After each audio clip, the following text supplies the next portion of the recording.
All right, good morning. We're at December the 8th, 2022.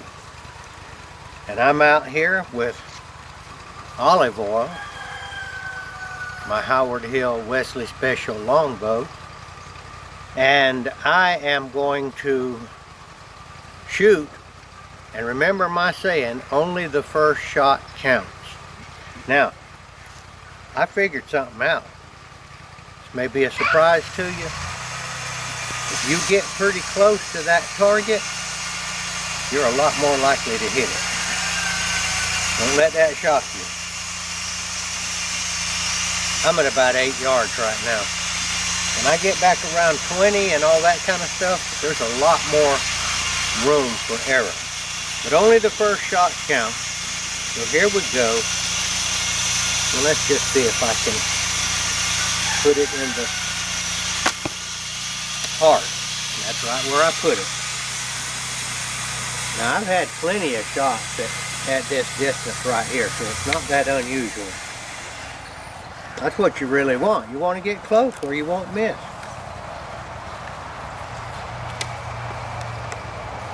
Try again.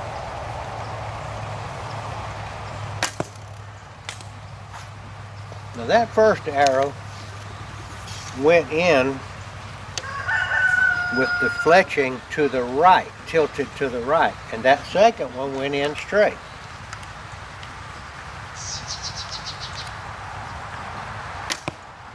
That one went in straight. So I think my bow is tuned properly. Now, the subject this morning, I'm going to teach you, if you don't know how, or if you need a refresher, I'm going to teach you how to shoot the bow. I'm going to do it the way that I do whenever I have kids around here that want to learn. I just said I got up here close, and it's a lot more likely you're not going to miss.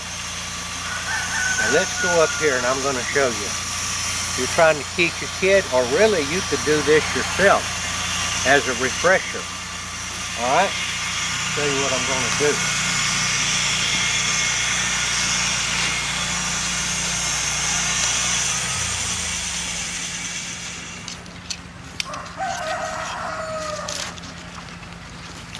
You're going to have to show the kid how to hold the bow. You're going to have to show them how to hold your fingers on the string. I kind of like 3 fingers under, and I like drawing it near the eye, because that reduces the gap between where the point is and the target, and it makes your brain have a smaller, easier calculation. Your brain has to make that calculation, and your eyes, as to when you are pointing at it.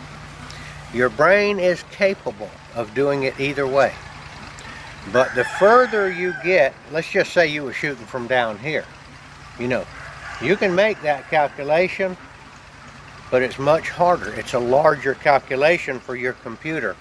When you draw the arrow near your eye, you're close to just looking down the arrow.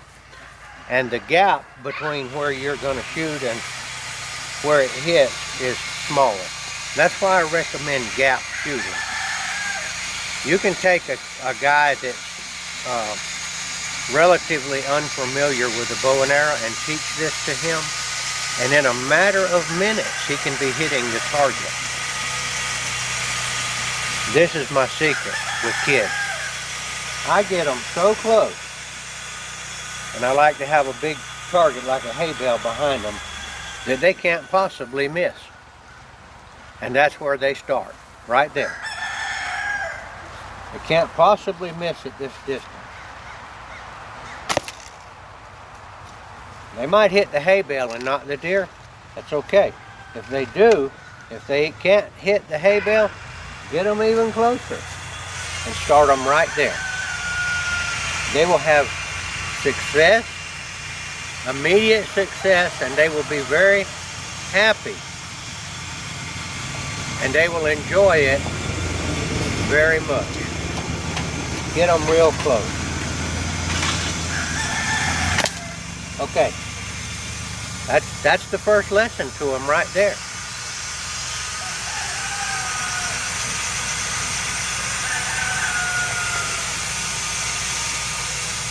This is also a good exercise for experienced shooters. Get up there and start close, so you can't possibly miss, and then take another 2 or 3 steps back. Wear it out there.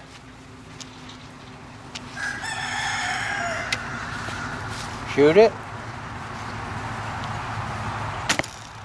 You can't possibly miss. Here.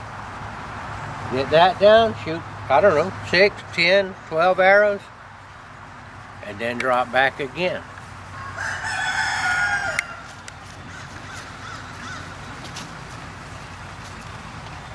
You're going to eventually get to the point that you're missing some at 20 yards or whatever. Go back and start it over again and do it again. There's actually an exercise in golf that's very similar to that, where you're learning to putt. And they put golf balls around the hole very close, where nobody can miss it. And you put them all in. And then the next round you back it up another foot and put them all around the hole and put them in. Got to get all of them. However many you got there, 6, whatever. If you miss one, you don't get to move back. You got to do that one again until you hit them all, till you sink all the putts. This is a similar thing here. You don't start way back there with the bow and arrow. You're going to miss and you're going to get discouraged. This is how the natural archers and the native cultures that use this to gather their food. The little kids started off, they gave them a little small bow and arrow, and they just started off shooting a dragonfly flying around there on the ground, or some kind of little object, or a leaf. You know, see who can hit the leaf. Okay? I hit that leaf. And then they get further and further back. That's the whole secret, and that's how I would teach somebody how to shoot a bow and arrow. And I'm going to start doing this also, and work my way back. It gets harder and harder when you go back. But I can handle this right here.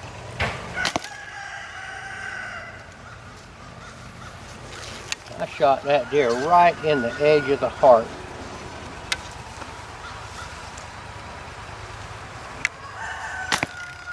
A little bit lower, and I'll tell you why I hit lower. I didn't want to hit my arrow and tear it up, so I subconsciously shied away from shooting right where that other one was. Try to go between them this time. Okay? It's the same way with anything you're learning to do. Push-ups. You don't jump down there and do 100 push-ups when you're getting in shape. You jump down there and do however many you can comfortably do. If you can do 10, fine. If you can do 1, fine.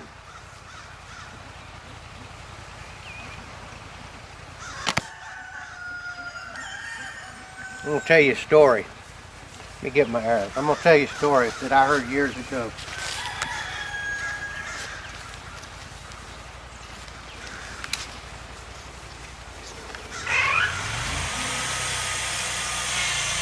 About a man. This is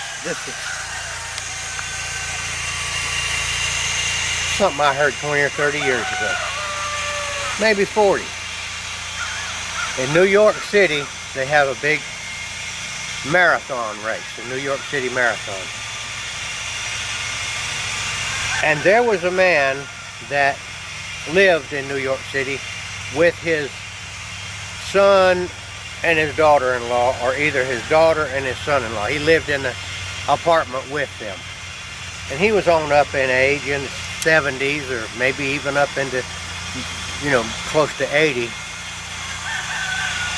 And he was in very bad shape. He smoked about a pack of cigarettes or 2 packs a day, drank liquor, ate too much, he was overweight, and he also was miserable company. Always griping, always had a bad attitude. And the son and the daughter decided, we love Dad, but it might be time for him to go to a nursing home. It's just draining us. So they finally got up the courage to mention it to him. Dad, we think that you might need to go to a nursing home. It's getting harder and harder to take care of you, and you're not happy here anyway, and this and that. Well, it shocked him. They went to work and left him there thinking, no hurry, Dad, they probably said, but in the next few months we're going to start looking for a place for you. So he was looking out into the sidewalk there,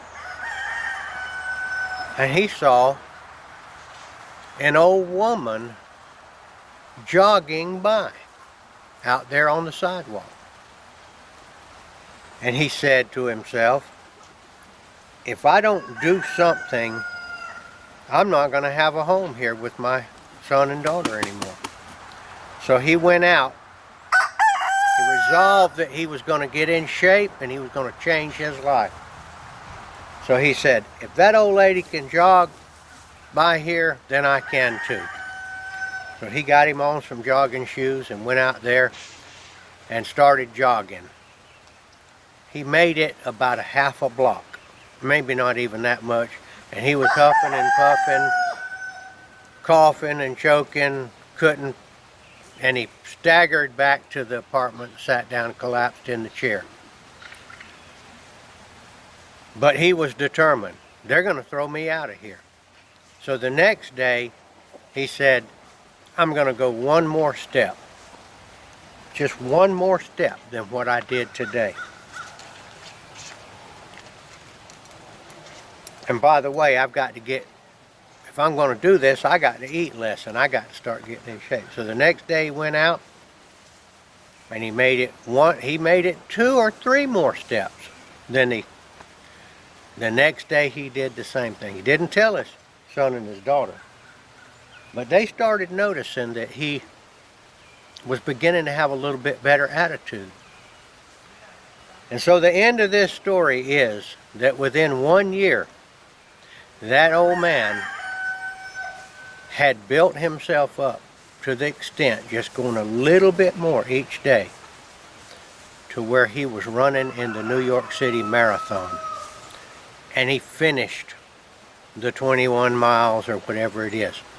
Now, I'm not going to say he came in first, but he finished it.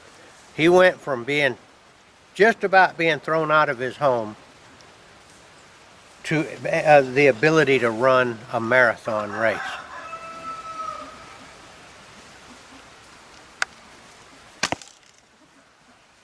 That's a heart shot. I can do it here. You give me a deer that close and I'm going to get the job done. And then I'm going to go another step back as I get used to this. And I'm going to do it until I'm very sure of myself. And then I'm going to know my distance where I know or I feel quite sure I can kill the deer. Might be 10 yards, 15. Usually 20 yards is my limit, because I feel like I'm not good enough to be fair to the deer slinging arrows at them if I'm not going to hit them or kill them right.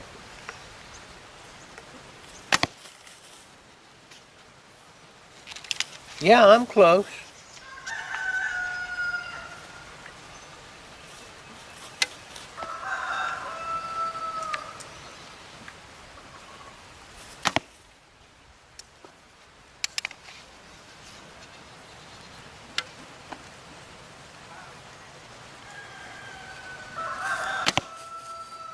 But I killed it every time.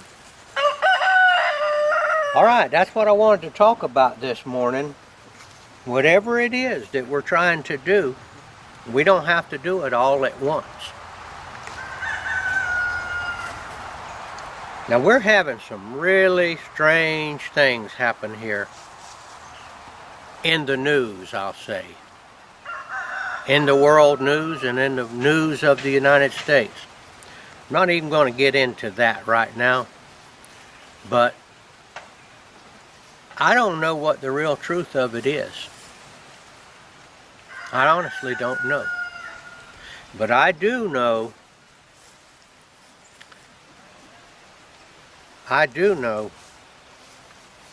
the rock. Those chickens are scratching around over there and making me think somebody's walking up on me. My faith is based on the rock. Yeshua the Messiah, otherwise known as Jesus Christ. That I feel very sure about. And when I get confused about what's going on and all, I just let it go. I can't figure out these things. I'm not sure what the truth is. We hear a lot about the vaccines. We hear a lot about the political situations, the war in Europe, all of these things. Going to the moon, not going to the moon. Elon Musk doing this and doing that. There's a lot of lies going on out there clouding what the truth is. I just hunker down on my rock, Yeshua. This is what I believe. I believe He's got my back. I believe God is going to take care of those that believe in Him. There's a passage in the Bible that says that all things work for good to those that love God. That means even if it looks to you like it's not a good thing, how do you know? In fact, you can be assured that it's going to turn out that it's good for you in the end. You can think of times like that in your life. It's a crude example. You get fired from your job and you're heartbroken and you don't know what's going to happen, and lo and behold, you get a better job. Okay, this is Gardner Israel. I hope I can talk to you again. Thank you.